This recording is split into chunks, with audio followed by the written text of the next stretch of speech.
అసలు ఉక్రెయిన్ యుద్ధం మొదలు పెట్టాల్సింది కానే కాదని ఉక్రెయిన్ అధ్యక్షుడు జెలెన్స్కీపై భగ్గుమన్నారు అమెరికా అధ్యక్షుడు డొనాల్డ్ ట్రంప్. మాట పట్టింపులకు పోయి రష్యా అధ్యక్షుడు ఉక్రెయిన్పై దండయాత్ర మొదలు కాకముందే రష్యాతో ఒప్పందం చేసుకుని ఉండాల్సిందని అభిప్రాయపడ్డారు. ఫ్లోరిడాలోని తన భవనంలో ఏర్పాటు చేసిన మీడియా సమావేశంలో మాట్లాడుతూ ఉక్రెయిన్ యుద్ధంపై కీలకమైనటువంటి వ్యాఖ్యలు చేశారు ఆయన. తాజాగా సౌదీలో మొదలైన శాంతి చర్చల్లో కీవ్ను భాగం చేయకపోవడంపై వస్తున్న విమర్శల్ని కొట్టిపారేశారు. యుద్ధాన్ని ముగించే శక్తి నాకుందని అనుకుంటున్నారు. ఇప్పటి వరకు అంతా సజావుగానే జరుగుతోంది, మంచిది, మమ్మల్ని ఆహ్వానించలేదు అన్న జెలెన్స్కీ వ్యాఖ్యలు నేను విన్నాను. సరే, కొన్నిసార్లు కొన్ని నిర్ణయాలు అనివార్యంగా ఉంటాయి. ఇప్పుడు ఉక్రెయిన్ కోసం ట్రంప్ రష్యాతో ఓ ఒప్పందం కోసం తీవ్రంగా ప్రయత్నిస్తున్నారు. ఈ సందర్భంగా ఆయన మాట్లాడుతూ ఉక్రెయిన్ పోగొట్టుకున్న మొత్తం భూమిని తిరిగిప్పిస్తాను, ఇకపై దాడులు జరిగి ప్రజలు చనిపోరు, ఏ నగరం ఇకపై నేలమట్టం కావాల్సిన అవసరం రాదు, ఒక్క ఇంటి పైకప్పు కూడా కూలదు. కానీ జెలెన్స్కీ అలా జరగడానికి ఇష్టపడలేదని ట్రంప్ అన్నారు. అతడి నేతృత్వంలో ఉక్రెయిన్ అతిపెద్ద విధ్వంస ప్రదేశంగా మారిపోయిందని ట్రంప్ మండిపడ్డారు. అసలు ఆ దేశంలో ఎన్నికలు నిర్వహించాలని జెలెన్స్కీకి కేవలం 4% మాత్రమే ప్రజా మద్దతు ఉందని ఘాటు వ్యాఖ్యలు చేశారు. ఈ నెలాఖరులో తాను పుతిన్తో భేటీ అయ్యే అవకాశం ఉందని ఈ సందర్భంగా ట్రంప్ వెల్లడించారు. రష్యా ఈ వినాశనం ఆపడానికి ఏదో చేద్దామనుకుంటోందని అభిప్రాయపడ్డారు. ప్రతి వారం వేల మంది సైనికులు చనిపోతున్నారన్నది ఎవరూ మరిచిపోరాదని కూడా అన్నారు. ఇది బుద్ధి తక్కువ యుద్ధం అని కూడా ట్రంప్ అభివర్ణించారు. ఇదిలా ఉండగా సౌదీలో మొదలైన శాంతి చర్చలపై జెలెన్స్కీ అసంతృప్తి వ్యక్తం చేశారు. దీనిపై అమెరికా విదేశాంగ మంత్రి మార్కో రూబియో మాట్లాడుతూ ఉక్రెయిన్ను పక్కన పెట్టారన్న ప్రచారానికి కొట్టిపారేశారు. దాంతో సంప్రదింపులు జరుపుతామని కూడా అన్నారు. ఎవరిని పక్కన పెట్టం, ఉక్రెయిన్తో పాటు మా ఐరోపా భాగస్వామ్యులు అట్లాగే ఇతరులతోనూ చర్చలు జరుపుతామని కూడా అన్నారు. మరోవైపు రష్యా విదేశాంగ మంత్రి సెర్గీ లవ్రోవ్ రియాద్లో జరిగిన చర్చల్లో పాల్గొన్నారు. ఈ సందర్భంగా ఆయన మాట్లాడుతూ ఉక్రెయిన్ నాటోలో చేర్చే అంశంపై మాత్రం తాము ఎట్టి పరిస్థితుల్లో రాజీ పడమన్నారు. అది తమ దేశ భద్రతకు ముప్పుగా మారుతుందని కూడా అన్నారు.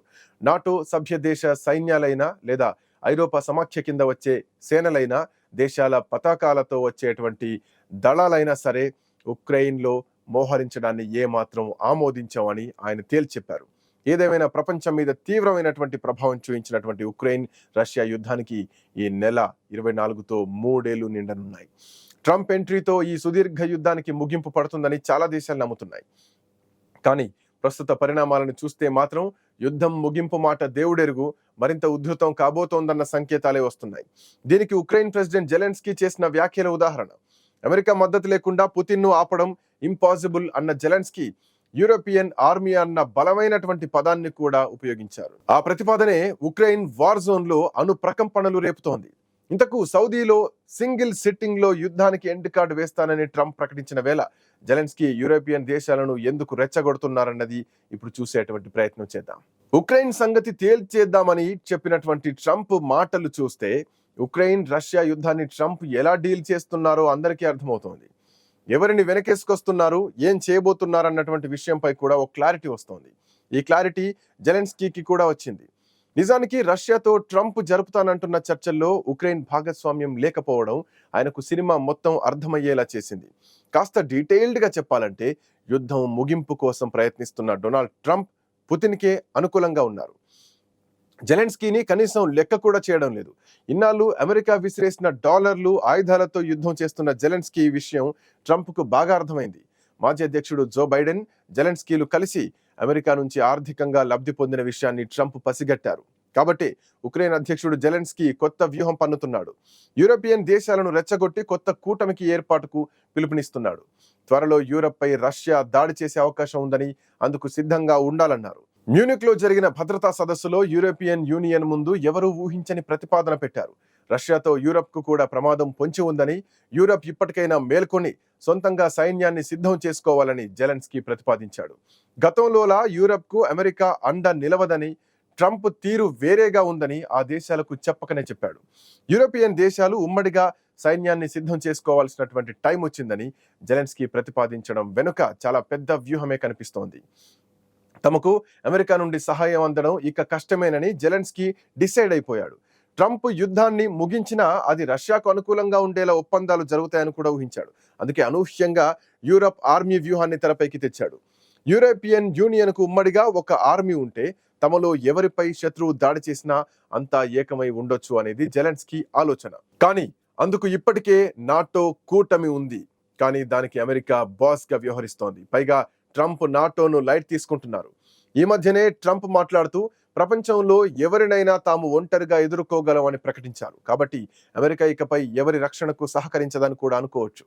అందుకే జెలెన్స్కీ యూరప్ ఆర్మీని ప్రతిపాదించారు. కానీ జెలెన్స్కీ చెప్పినంత మాత్రాన యూరోపియన్ యూనియన్ దీనికి ఆమోదం తెలుపుతుందా అన్నది అసలు ప్రశ్న. అమెరికా యూరోపియన్ యూనియన్ మిత్రులే. అయితే ట్రంప్ ఎంట్రీ తర్వాత సీన్ మారిపోయింది. మేక్ అమెరికా గ్రేట్ అగైన్ అంటున్న ట్రంప్ మిత్ర దేశాల పైన కూడా వదలకుండా టారిఫ్ అస్త్రాన్ని సంధిస్తున్నారు. ట్రంప్ టారిఫ్ బాధితుల్లో యూరప్ కూడా ఉంది. ఈ విషయంలో ఇటీవలే EU మండిపడింది. అమెరికా దిగుమతి చేసుకునే ఉక్కు, అల్యూమినియం దిగుమతులపై 25% టారిఫ్ విధిస్తున్నట్టు ట్రంప్ ఇటీవల ప్రకటించారు. ఆ మరుసటి రోజే 27 దేశాల EU కూటమి ఘాటుగా స్పందించింది. అర్ధరహిత టారిఫ్లతో దుందుడుకుగా వ్యవహరిస్తున్న అమెరికాకి తగిన సమాధానం చెప్తామని యూరోపియన్ యూనియన్ అధ్యక్షురాలు ఉర్సులా వాన్ డెర్ లియన్ ప్రకటించారు. అమెరికా తమకు మరో ప్రత్యామ్నాయం లేకుండా చేస్తే EU మొత్తం ఏకతాటి మీదకొచ్చి ఐక్యంగా నిలబడుతుందని, అప్పుడు అంతిమంగా ఆర్థిక యుద్ధం మొదలై ఇరువైపులా దాని పరిణామాలను ఎదుర్కోవాల్సి ఉంటుందని కూడా హెచ్చరికలిచ్చారు. ఈ పరిణామంతో EU అమెరికా మధ్య గ్యాప్ ఏర్పడిన మాట వాస్తవమే. ఆ గ్యాప్ ను ఉపయోగించుకోవడం ద్వారా అమెరికాకి యూరప్ ను దూరం చేసి తన వైపుకు తిప్పుకోవాలని అనుకుంటున్నారు జెలెన్స్కీ. కానీ ఇది వర్కౌట్ అవ్వడం అన్నది ఇంపాసిబుల్ అన్న విషయం తనకు తెలియదు. జెలెన్స్కీ నుంచి ఎప్పటికైనా ఇలాంటి ప్రతిపాదన ఒకటి వస్తుందని రష్యా అధ్యక్షుడు పుతిన్ కు కూడా తెలుసు. అందుకే ట్రంప్ గెలిచిన వెంటనే పుతిన్ వ్యూహం మార్చారు. వాస్తవానికి యూరోపియన్ దేశాలు పుతిన్తో యుద్ధానికి దిగితే అది 3వ ప్రపంచ యుద్ధమే అవుతుంది. కాబట్టి జెలెన్స్కీ ప్లాన్ వర్కౌట్ అయ్యే ఛాన్సే లేదని అంటున్నారు విశ్లేషకులు. అయితే ఒక్కటి మాత్రం నిజం, 3 ఏళ్ల సుదీర్ఘ యుద్ధంలో జెలెన్స్కీ దారుణంగా ఓడిపోబోతున్నాడు.